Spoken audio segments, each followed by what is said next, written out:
Good morning. It's Tuesday, September 12th. And this morning I want to talk a little bit about unions and about the United Auto Workers strike that may take place on September 15th. But you have to understand a little bit about unions in this country right now. When I was a kid, union membership was a big deal, and there were many people who belonged to unions. But right now, the number of people in this country who belong to unions is only about 14 million people. That's 5% of the population of the United States. And it went up about 1% last year, right? And as far as union distribution is, 33% of the workforce in the public sector, that means government-type jobs, are unionized. Whereas in the private sector, there's only about 6% of the workforce is unionized. So unions have fallen by the wayside in this country.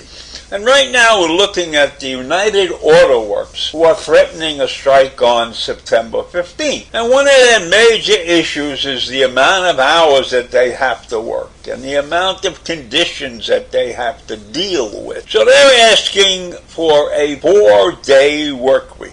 32 hours for 40 hours of pay. And that's not 32 hours at the current pay rate. That's 32 hours at a new pay rate. A 32-hour work week with a 40-hour pay schedule at a new higher pay rate. Now, of course, I don't expect the companies, the auto companies, the major 3 auto companies, which were Chrysler, General Motors, and Ford, although Chrysler has a different name now. I don't think they're going to agree. And then I listened to some stories, and there's one story this guy is telling, is that he'd been working for 7 weeks in a row without a day off, 10-12 hours a day, so many hours that he had to have his kids taken care of by his ex-wife instead of he being home with his new wife to see through whatever. And this guy also says, I'm doing this for 5 years waiting for a permanent position, and I'm making $20 an hour. So when you hear a story like that, you say, Jesus, there's something wrong going on in this country.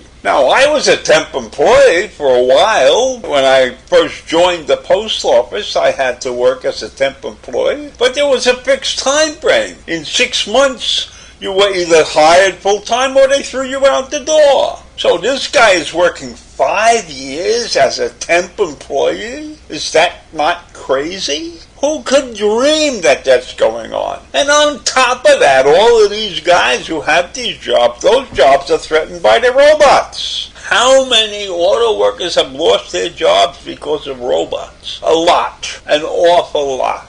So I don't think that their demands are necessarily unreasonable, but I think the position of the manufacturers, the owners, the leaders of the auto industry ought to take a good hard look before they turn these people down flat, I don't know what's going to happen when it comes time to negotiate. When these auto workers decide that they better go out on strike physically. I mean, right now they've warned that they're going, but we don't know when the physical strike is. And I think there's something in the rule book somehow, is that you can delay the strike for like 60 days to give people a chance to sit down and talk things over. But I don't know if there's going to be much talking over, because it looks to me like the union has dug their feet in, and they want this 32-hour work weeks because they want their people to be human beings and have more time to spend with their families. And I don't know. I don't know about a 30. I mean, it's great if you can have a 32-hour work. That'd be a wonderful thing. But I don't know that that's really possible.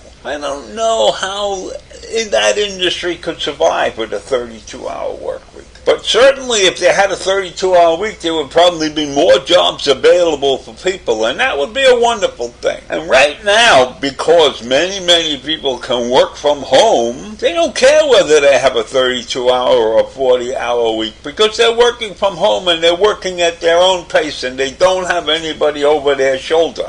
They go to the office 2 days a week or something, like my granddaughter goes to the office 2 days a week, works from home 3 days a week. I don't know how many hours she works. I don't know how many hours anybody works under those conditions. They may work more than 40 hours and they may work less than 40 hours. But the employer doesn't care because they're getting the job done. But when you're working in the manufacturing environment, they have to care about how much you're working. Because you're in the shop for 40 hours or 50 hours or 60 hours a week and you're producing. Things have to come off the assembly line. And let's really face it, the people who are able to work from home don't represent a major portion of the workforce. Maybe there's only about 25% of the whole workforce in this country that can actually work from home. Everybody else has jobs that have to be on site. You know, when you're an auto worker, you got to be in a factory. When you're a policeman, a fireman, or some other jobs like that, you got to be at work. You can't take time off. If you're responsible for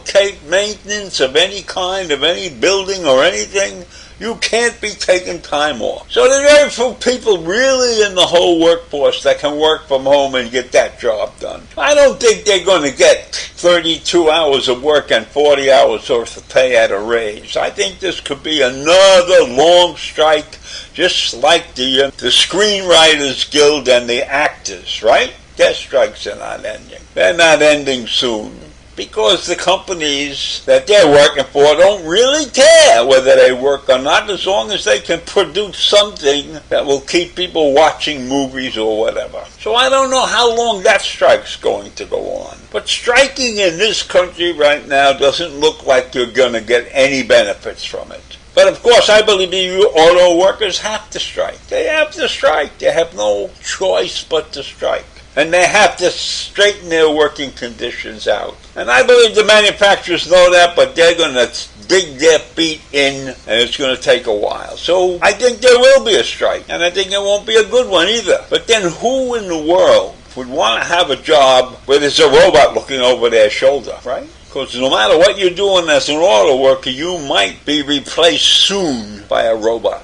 One piece of information. Right now in the world, there are people working 32 hours a week. And it seems to be working both for the people who are working and their employers. So let's keep an eye on that. So have a great day. And let's see if this strike really happens. So adios today. Bye.